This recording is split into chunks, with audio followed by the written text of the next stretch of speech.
Graça e paz, irmãos. Hoje vamos falar sobre a história de Saulo, que era um grande perseguidor da Igreja de Cristo, que mais tarde se tornaria no apóstolo Paulo. É uma das mais significativas do Novo Testamento. Sua trajetória abrange desde sua origem até sua conversão no caminho de Damasco, culminando com sua jornada de fé e missão. Aqui está um relato detalhado e teológico da vida de Saulo. Origem e infância de Saulo. Saulo de Tarso nasceu em uma cidade chamada Tarso, na Cilícia, atual Turquia, provavelmente entre os anos 5 e 10 depois de Cristo.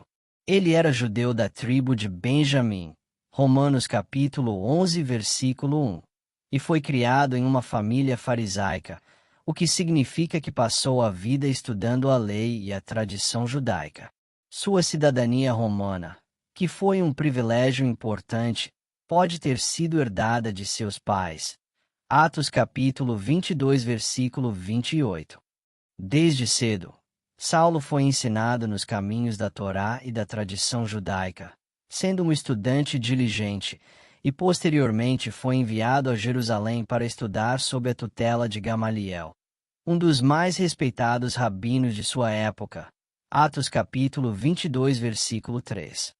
Isso o colocou em contato direto com a elite religiosa e o ensinou a interpretar as Escrituras de forma rigorosa. Saulo se tornou perseguidor da Igreja. Após a morte de Jesus, Saulo tornou-se um ardente defensor da lei e do judaísmo. Ao perceber que o movimento cristão estava crescendo rapidamente, ele começou a ver os seguidores de Jesus como uma ameaça à fé judaica. Sua devoção ao que considerava a verdade da lei o levou a ações violentas contra os cristãos. O apedrejamento de Estevão. Saulo esteve presente e consentiu na morte do diácono Estevão, o primeiro mártir cristão, que foi apedrejado por sua fé. Esta cena é retratada em Atos capítulo 7, do versículo 54 ao 60, onde Saulo é descrito como um jovem que concordava com a sua morte em Atos capítulo 8, versículo 1. Este evento teve um impacto profundo na vida de Saulo, consolidando sua determinação de erradicar o cristianismo. Perseguições. Em Atos capítulo 8, versículo 3, é dito que Saulo assolava a igreja, entrando pelas casas e arrastando homens e mulheres, e encerrando-os na prisão. Ele teve um papel proativo na perseguição, não apenas limitando-se a Jerusalém, mas estendendo seus esforços a outras cidades para capturar e punir cristãos. A conversão no caminho de Damasco. A transformação de Saulo se deu de maneira dramática e divina. Em Atos capítulo 9, versículo 1 ao 19, é relatado que Saulo recebeu uma revelação de Jesus enquanto viajava para Damasco para prender mais cristãos.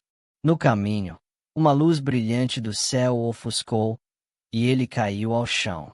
Ouviu a voz de Jesus perguntando: Saulo, Saulo, por que me persegues? Este encontro mudou completamente a vida de Saulo. Após essa visão, ele ficou cego e foi levado a Damasco, onde permaneceu por 3 dias sem ver, sem comer e sem beber.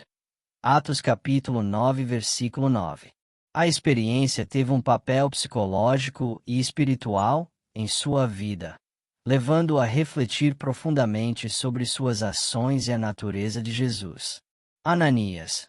Deus enviou um discípulo chamado Ananias para restaurar a visão de Saulo e preenchê-lo com o Espírito Santo. Atos capítulo 9, versículo 10 ao 19.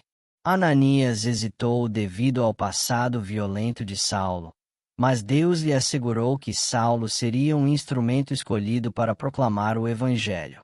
Saulo em Damasco e Jerusalém.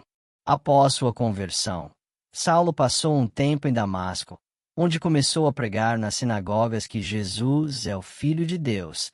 Atos capítulo 9, versículo 20. Sua transformação foi tão impressionante que as pessoas estavam perplexas com a mudança de um perseguidor para um defensor do cristianismo. Retorno a Jerusalém. Após alguns dias, enfrentando resistência e conspirações de morte por parte dos seus antigos aliados, Saulo decidiu retornar a Jerusalém. Atos capítulo 9, versículo 26. Os discípulos, porém, ao ouvirem sobre sua conversão, estavam céticos quanto à sua genuinidade. Barnabé. O apóstolo Barnabé tomou Saulo sob sua proteção, apresentando-o aos apóstolos e garantindo a veracidade de sua conversão. Isso lhe deu legitimidade dentro da comunidade cristã. Atos capítulo 9, versículo 27. O mensageiro das nações. Após ser aceito, Saulo começou a evangelizar ativamente, ensinando sobre Jesus e pregando o evangelho. Mas logo enfrentou perseguições e problemas com os líderes judaicos, que não podiam suportar sua pregação. Com o tempo, a igreja reconheceu o potencial de Saulo e o enviou para a obra missionária. Missões. Ele foi enviado em várias viagens missionárias, durante as quais fundou várias igrejas, escreveu cartas que agora fazem parte do Novo Testamento e se tornou um dos principais apóstolos do cristianismo. Mudança de nome. Ao longo do tempo, o nome Saulo, que representa seu passado como perseguidor, foi mudado para Paulo, simbolizando sua nova identidade em Cristo e missão de alcançar os gentios. Caminho de Emaús. É importante ressaltar que a menção ao caminho de Emaús se refere a um episódio ocorrido após a ressurreição de Jesus, entre dois discípulos que estavam desanimados e conversando sobre os eventos trágicos da crucificação. O encontro com o ressuscitado trouxe-lhes nova esperança e fé. Lucas capítulo 24 do versículo 13 ao 35. A conexão aqui é mais teológica do que biográfica, pois este é um momento de revelação e confirmação da fé cristã, muito similar ao caminho que Saulo experimentou em sua conversão. Concluímos. A história de Saulo de Tarso é um poderoso testemunho da graça redentora de Deus. Sua vida nos ensina sobre a possibilidade de transformação e redenção, não importa quão longe alguém possa estar de Deus. Saulo, que foi um perseguidor, tornou-se Paulo, um dos mais influentes apóstolos do cristianismo, dedicando sua vida à pregação do Evangelho e escrevendo cartas que continuam a inspirar milhões até hoje. Sua jornada ilustra a profundidade do amor de Deus e a chamada para todos nós sermos instrumentos de sua graça, paz e luz neste mundo.